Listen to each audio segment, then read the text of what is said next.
If you're seeing a Google Drive error that says File Not Found, don't worry, because in this video I'm going to show you exactly how to fix it step by step. This usually happens because of a broken link, the wrong Google account, a moved file, deleted content, or a permissions issue. The good news is that in many cases you can solve it in just a few minutes. If this tutorial helps you out, please hit the like button and subscribe for more simple tech fixes just like this. Let's get into it. First, check the link itself.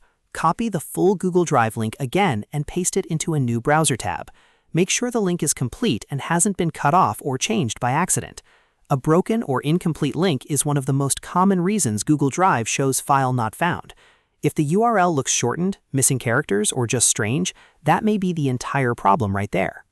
Next, check the Google account you're signed into.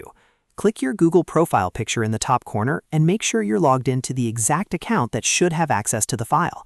A lot of people run into this error simply because they're using the wrong account.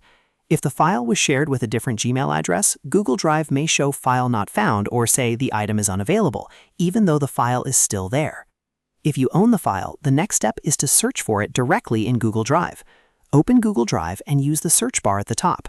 Search by the file name if you remember it, or search by the file type if needed. Sometimes the file wasn't deleted at all, it was just moved into another folder or renamed, and the original link no longer points where you expect it to. After that, check your trash. Open Trash in Google Drive and see whether the file is sitting there. If it is, restore it right away.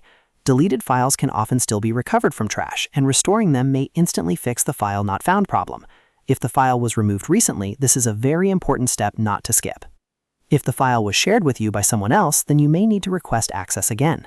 Ask the owner to reshare the file or send a brand new link. Old permissions can expire, or the owner may have changed who can view it. In some cases, the link itself is still correct, but the access rights behind it are no longer active. A fresh share link often solves the issue immediately. Now, here's another useful trick. Try opening the link in Incognito mode. On Windows or Chrome, press Ctrl, Shift, and N to open a private window, then paste the link again. This helps rule out browser extensions, cached sessions, or account conflicts that might be interfering with Google Drive. If it works in Incognito, then the issue is probably related to your browser session or one of your extensions. If none of those steps work, go back through them one more time carefully. Check the link, check the account, search the file, check trash, and request access again if needed. In most cases, one of those fixes will solve the problem. I hope this guide helped you fix the Google Drive File Not Found error. If it did, make sure to like this video and subscribe for more quick tutorials and troubleshooting tips. Thanks for watching, and I'll see you in the next one.